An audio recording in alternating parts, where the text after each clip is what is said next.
بسم اللہ الرحمن الرحیم۔ مومنوں کی 7 صفات کا ذکر ہوا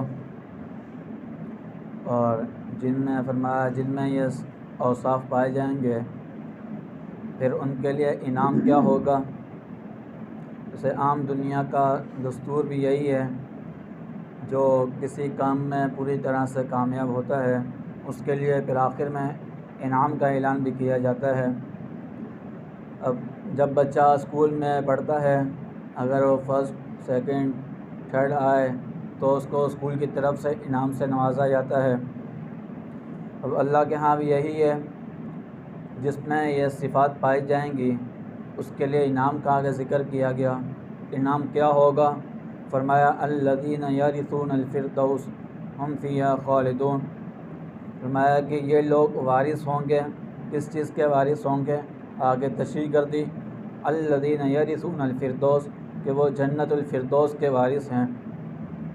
اب یہاں شروع میں ذکر کیا اولئک، جمع کا لفظ ذکر کیا اور اس چیز کی طرف اشارہ کر دیا جس میں یہ ساری صفات پائی جائیں گی، وہ اس چیز کے مالک ہوں گے، وہ اس چیز کے وارث ہوں گے۔ اب قرآن کے سب سے پہلے مخاطب تو صحابہ کرام تھے، اور ان کی طرف تو سب سے پہلے یہ مخاطب ہو رہے ہیں یہ صفات، کہ صحابہ میں یہ ساری صفات پائی جاتی ہیں، وہ لوگ تو کامیاب ہو گئے۔ اب بعد میں آنے والے جو مسلمان ہیں، اب بعد میں آنے والے جو مومن ہیں، ان میں اگر یہ صفات پائی جائیں گی اور وہ بھی کامیاب ہوں گے، کامیابی بھی ایسی ہوگی، اولئک هم الوارثون الذین یرثون الفردوس هم فیہا خالدون، اس میں ہمیشہ ہمیشہ رہیں گے جنت الفردوس میں۔ یہاں وارث کا لفظ ذکر کیا، اس میں دو وجوہات کی وجہ سے یہاں وارث کا لفظ ذکر کیا۔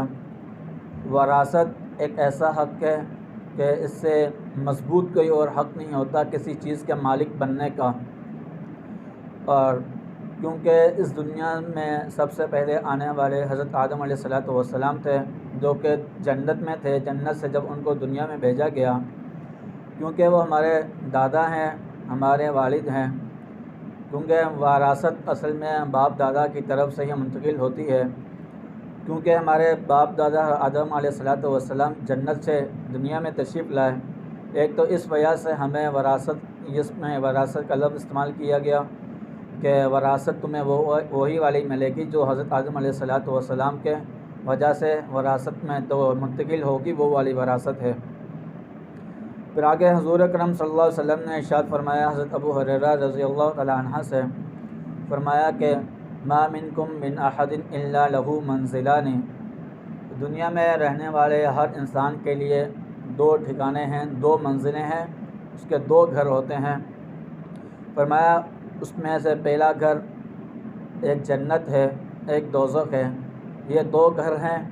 اگر فَإِذَا مَاتَ، جب وہ مر جاتا ہے، فَدَخَلَ النَّارَ، اگر وہ جہنم میں چلا جائے تو دوسرے جو مسلمان ہیں، جو دوسرے مومن ہیں، وہ اس کے جنت کے گھر کے حقدار ہو جائیں گے۔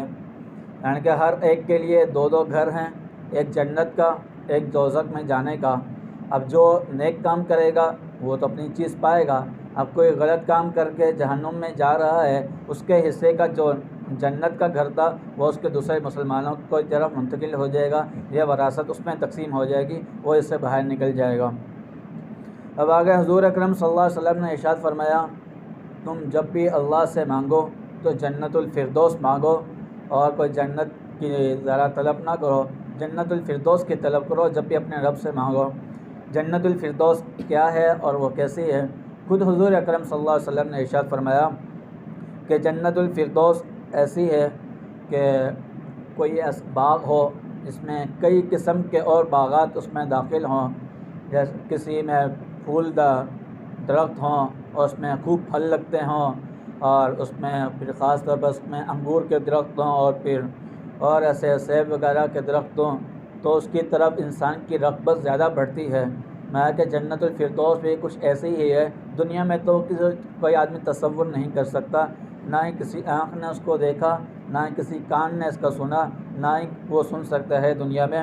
میں کہ تم جنت الفردوس کی طلب کرو، اور آگے ارشاد فرمایا حضور اکرم صلی اللہ علیہ وسلم نے راوی کہتے ہیں کہ مجھے یہ بھی شک ہے کہ حضور اکرم صلی اللہ علیہ وسلم نے آگے یہ بھی ارشاد فرمایا کہ وہ جنت الفردوس اللہ تعالیٰ کے عرش کے بالکل درمیان میں ہے، بالکل سیدھ میں، درمیان کے حصے میں ہے، اوسط میں ہے، اور وہ جنت کے سب سے اعلیٰ مکان میں سے ہے۔ اب اللہ کے عرش ہو اور پھر نیچے جنت بھی ہو، اور جنت بھی کون سی؟ جنت الفردوس ہو، اور وہ کن کو مل رہی ہے؟ ان 7 صفات جن میں پائی جاتی ہیں یہ ان کے لیے انعام ہے۔ اور اللہ کا عرش بھی کتنا بڑا ہے کہ پھر فرمایا کہ اس کے بالکل درمیان میں یہ جنت الفردوس ہوگی۔ اب درمیان کا کیا مطلب؟ کہ طول و عرض کے حساب سے، لمبائی چوڑائی کے حساب سے اللہ کے عرش کے بالکل درمیان میں یہ جنت الفردوس رکھی گئی ہے، یہ جنت الفردوس بنائی گئی ہے، جس کے نیچے نہریں بہتی ہیں، جس میں ہر طرح کی نہریں، دودھ کی نہریں، شراب کی نہریں، اور اس میں شہد کی نہریں، ہر قسم کی نہریں اس میں بہتی ہیں۔ یہ ساری ان کے لیے ہیں، یہ انعامات سارے ان کے لیے ہیں، ان مومنوں کے لیے ہیں جس میں یہ 7 صفات پائی جائیں گی جو ان کے لیے ہیں۔ پھر یہ بھی نہیں 1-2 دن کے لیے ہو، 8-10 سال کے لیے ہو، 20 سال کی ہو، 50 سال کے لیے ہو، فرمایا نہیں، ہم فیہا خالدون، وہ اس میں ہمیشہ ہمیشہ ہمیشہ رہیں گے، اس میں واپس نکلنے کا کوئی تصور ہی نہیں، اس سے کبھی ان کو نہیں نکالا جائے گا۔ اب اگر انسان کوئی غلط کام کرتا ہے، اگر وہ مومن ہو، مسلمان ہو، پہلے تو وہ اپنے گناہوں کی سزا پائے گا، اپنے سزاؤں کو بھگت کر پھر اس کو جہنم سے نکالا جائے گا، نکال کر پھر جنت میں داخل کیا جائے گا۔ جنت کا معاملہ تو ایسا ہے، جب اس میں ایک بار آدمی داخل ہو گیا تو اس کو اس میں سے کبھی نہیں نکالا جائے گا۔ اب اللہ چاہتے ہیں جب تک وہ رہتے ہی ہے تب تک رہیں گے، ویسے اس میں فرمایا ہم فیہا خالدون، اس میں کبھی بھی نہیں نکالا جائے گا، اس میں ہمیشہ ہمیشہ کی زندگی وہیں گزاریں گے۔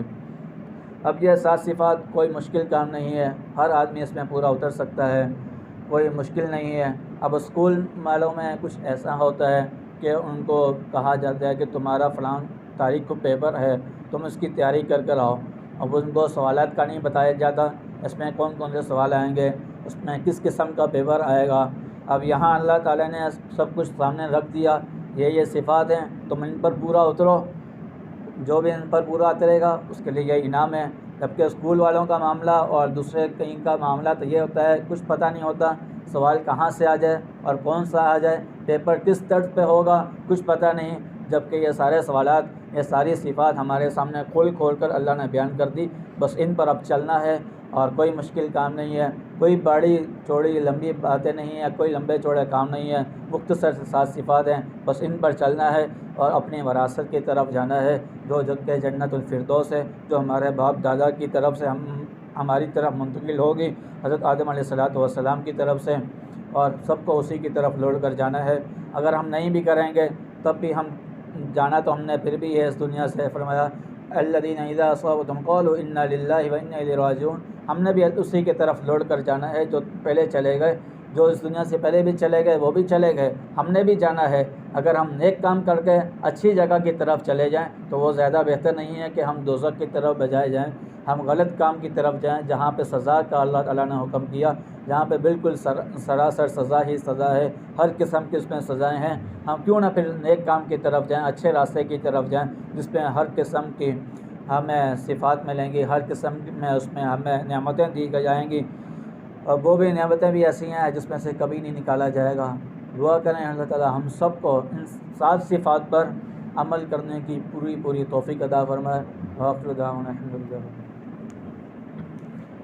اللہم صلی علی سیدنا مولانا محمد النبی الأمی وعلی آلہ وسلم تسلیما۔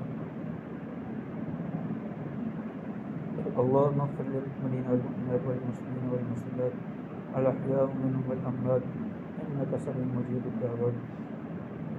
اللہم الف بین قلوبنا وأصلح ذات بیننا واهدنا سبل السلام ونجنا من الظلمات إلى النور۔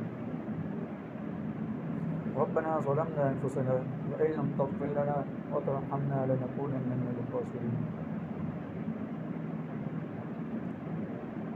ربنا تقبل منا إنك أنت السميع العليم وتب علينا إنك أنت التواب الرحيم۔ وصلى الله تعالى على خير خلق محمد وعلى آله وصحبه أجمعين، آمين برحمتك۔